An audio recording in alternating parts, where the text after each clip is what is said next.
자, 뉴스와이드 지금 시작하겠는데요. 먼저 속보가 들어와 있습니다. 바로 확인해 보겠습니다. 자, 한동훈 이재명 대표 25일 오후 3시 국회에서 대표 회담을 하기로 했답니다. 25일이면 일요일이네요. 하나 더 보죠. 또 다른 속보는요. 민주당 25일 회동 그리고 의제 배석자는 추후 협의하겠다라는 내용을 공개했습니다. 하나 더 있습니다. 자, 오는 25일 첫 여야 대표 회담 합의됐다는 내용입니다. 자, 이재명 대표는 어제 전당대회를 통해서 당대표 연임이 확정이 됐죠? 또 다른 임기의 대표를 들어가는 거고요. 앞서서 한 달 전에 한동훈 대표는 당대표가 됐습니다. 그리고 그 사이에 만남이 없었는데 드디어 25일 여야 당대표들이 거대 정당들의 당대표들이 만나서 뭔가 얘기를 하겠다는 겁니다. 아직 뭐가 남았네요. 의제, 배석자 이 부분이 항상 마지막에 디테일한 부분인데 일단 추후 협의하겠다. 일단 많은 국민들 그리고 정치권 관계자들도 기대하겠죠. 그리고 원만한 합의를 통해서 제발 이번에는 만나서 결과가 좀 나왔으면 좋겠습니다. 자, 이 얘기요. 조금 이따가 더 준비가 되는 대로 자세히 알아볼 예정이고요. 뉴스와이드 첫 주제는요. 지금 날씨 얘기가 지금 잡혀 있습니다. 태풍까지 올라오고 있거든요. 관련 영상부터 확인해 봅니다.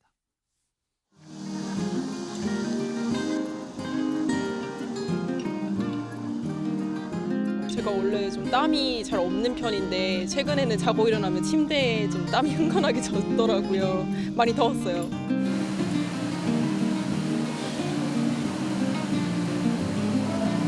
이제 여름은 늘어났으니까 이미 한 달이 늘어났는데 옛날에 쳐서가 아니죠.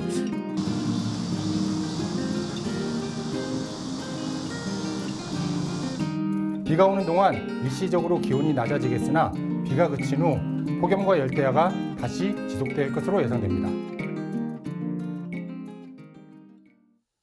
자, 그럼요. 날씨 관련된 얘기 화면으로 하나 좀 정리해 보죠. 열대야 얘기입니다. 서울 지역 기준으로 역대 최장의 열대야를 기록 중입니다. 열대야 지속일수를 보면요. 1위가 올해 29일입니다. 7월 22일부터 8월 18일까지. 근데 이거 오늘까지 포함되고 내일 포함되고 그럼 이거 한 달 넘어갑니다. 지금요. 일단 신기록 중입니다. 근데 이 기록이 언제 깨질지 모르겠어요. 이런 기록은 굳이 안 세워도 되는데 기록 행진 중입니다. 2018년이 26일이었고요. 1994년 그 덥다는 1994년도 24일에 그쳤는데 지금은 29일째고요. 오늘까지 포함이 되면 이제 30일 숫자가 바뀌게 됩니다. 앞에 3자로. 이런 상황입니다. 자, 이런 열대야 계속되고 있고요. 이런 가운데 우리나라를 향해서 지금 태풍이 올라오고 있다는 소식도 나와 있는데 자, 그럼 전문가 전화로 연결해서 좀 자세히 짚어볼 텐데요. 계명대 환경공학과 김혜동 교수 전화로 연결돼 있습니다. 김 교수님 나와 계시죠? 예, 안녕하세요. 자, 우선 가장 궁금한 건요. 도대체 열대야 왜 이렇게 오래 가는 겁니까? 이유가 있습니까? 좀 명확한 이유 좀 설명해 주세요. 그죠. 금년이 그 슈퍼 엘니뇨가 끝나고 라니냐로 전환되는 해입니다. 이런 해에는 그 우리나라 저 남쪽 해상인 그 열대 서부 해양 쪽에 수온이 상당히 높게 형성이 됩니다. 예.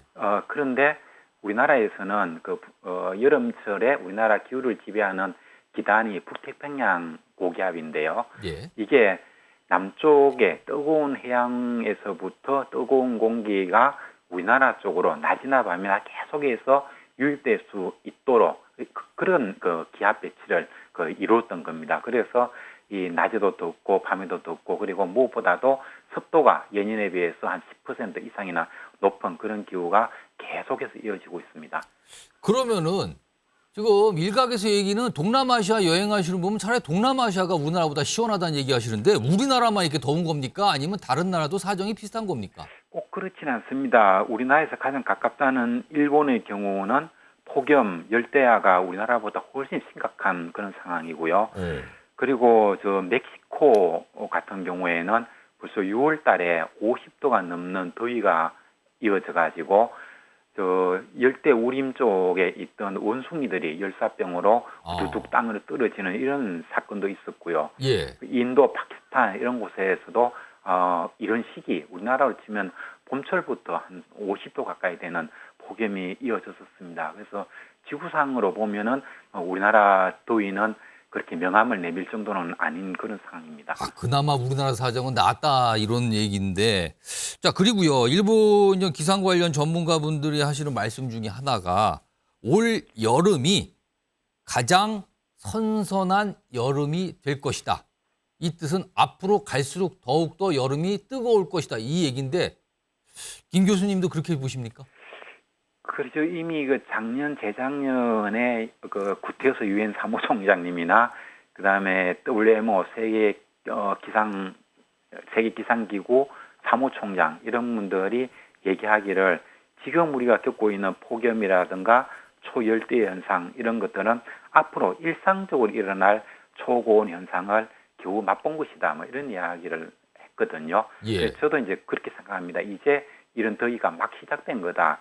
그렇게 봅니다. 이제 시작된 거다. 내년 이후 각오해야 된다. 이 말씀 같으네요. 가만 갈수록 훨씬 더 심각해질 겁니다. 자, 김 교수님 지금 태풍 얘기 좀 해볼 텐데요. 잠깐만 기다리시면 좀 화면으로 시청자 여러분께 소개해드리고 다시 전화 인터뷰 이어가겠습니다. 지금 태풍이 올라오고 있어요. 이름이 종다리 9호 태풍인데 지금 빨간 선으로 지금 경로가 돼 있거든요. 지금 발생은 오전 3시 오늘부터 시작이 됐는데 밤 9시경이면 조금 오고요. 쭉 날짜를 보시면은요. 20일 오후 9시면 흑산도고요. 그 전에 20일 넘어가면 제주도에 접근하고요. 그리고 마지막으로 21일 오전, 내일 모레 오전 9시면 서산 쪽까지 온다고 합니다. 거의 직선으로 쭉 한반도를 향해 올라오고 있는 상황입니다. 보통 우리가 태풍이 올라오면 더위가, 그러니까 비도 오고 뭐 짙은 구름도 끼고 하기 때문에 더위가 좀 가시지 않습니까?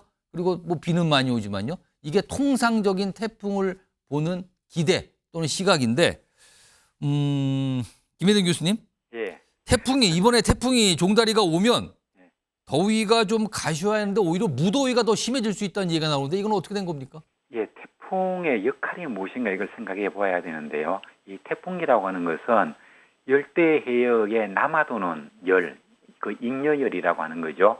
이것을 직접 그 저희도에서 고위도 쪽으로 옮겨주는 역할을 하는 것이 태풍의 역할입니다. 예. 그래서 이번 종다리 같은 경우도 열대상의 그 뜨거운 열과 수증기를 한반도로 가지고 오는 이런 역할을 합니다. 그리고 태풍이 우리나라 올라왔을 때 좀 시원해지는 이유는 예. 강한 태풍이 올라올 경우에는 북쪽에 있는 차가운 공기를 끌어당기는 역할을 해주거든요. 예. 근데 이번 태풍 같은 경우는 크기도 그렇고 그다음에 태풍의 강도, 중심 기압 이런 것들이 겨우 태풍의 모양을 갖춘 이런 정도의 크기입니다. 그래서 북쪽에 있는 차가운 공기를 끌어당기기에는 턱없이 세력이 약한 거죠. 그래서 이 태풍이 올라올 때는 남쪽에 있는 열과 수증기를 한반도로 옮겨주는 역할만 하고 예. 북쪽에서 차가운 공기를 끌어당기는 역할은 못할 것으로 보여집니다. 그럼 더운 기운만 잔뜩 품고 올라온다 이 말씀인데. 그렇죠. 태풍이 끝나면 훨씬 더 후덥지근해질 겁니다. 그리고 혹시요 태풍하면 항상 걱정되는데 이 피해인데요.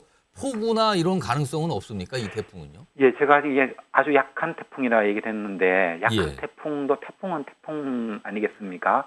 그래서 서해안 지방이라든가 제주도 산간 지방 이런 곳에서는 그 폭우가 발생할 것으로 생각합니다. 태풍인데 조금 더 강한 게 와야 찬 공기도 좀 강게 오고 바람으로 좀 뭐 불고 그러는데 그런 건 아니라는 말씀인데요. 예. 자, 그리고요.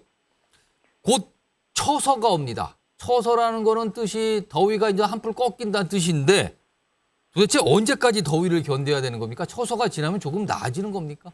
이게 보면은 적어도 8월 말까지는 폭염 열대야 수준의 더위가 계속 이어질 것으로 생각이 되고요. 그리고 적어도 9월이 넘어가야 9월이 시작되어야 그래야 폭염 수준의 더위는 좀 사그러질 것으로 생각됩니다. 예. 그렇지만 원래 9월, 10월의 경우에도 평년 수준, 과거 작년에 재작년에 비하면 올해는 9월, 10월도 더울 것으로 생각이 되고요. 예. 그리고 9월, 10월이 되면은 가을 장마로 인한 그 폭우 그리고 또 이제부터 이제 서부 태평양 쪽에서 태풍이 많이 생겨가지고 그게 이제 우리나라 쪽으로 올라올 걸로 전망이 됩니다. 지금까지는 주로 일본 쪽에 영향을 많이 주었는데 예. 이게 지금 해양 온도를 보면은 서쪽에 필리핀, 인도네시아 이쪽 수온이 굉장히 높거든요. 예. 그래서 이쪽에서 태풍이 많이 발생하고 그것이 또 북태평양 고기압도 강화시키고 그렇게 해서 이제 9월 달이 되면은 우리나라 쪽에 가을 태풍은 강한 태풍인데 이게 우리나라에 영향을 적잖게 줄 것으로 그렇게 우려가 됩니다. 최소한 아침 저녁으로 조금 선선한 기운을 느낄 수 있는 거는 언제쯤일까요? 그것은 한 추석은 넘어가야 될 것으로 생각이 됩니다. 추석까지 얘기가 나오는군요. 알겠습니다. 예. 마지막 질문 하나 좀 드려보죠. 올해 더위가 워낙 이례적이고 심하다 보니까요. 기상청에서 사상 처음으로 폭염 백서를 낸다는 얘기가 있는데 전문가로서 이 폭염 백서에는 어떤 내용이 좀 담겨야 한다고 보십니까? 예, 여기 보면은 우리나라는 그 도시화 비율이 굉장히 높고요. 서울 같은 경우는 특히나 그 고층 빌딩이라든가 이런 인공 구조물이 대단히 많거든요.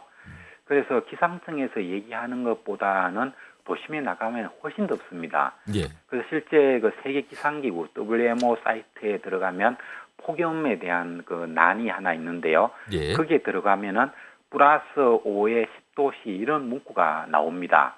그게 무엇인가 하면은 사람들이 많이 살고 있는 도시의 경우에는 기상청에서 발표하는 기온보다도 적어도 5도, 클 경우에는 10도 이상 높다 이런 의미가 되거든요.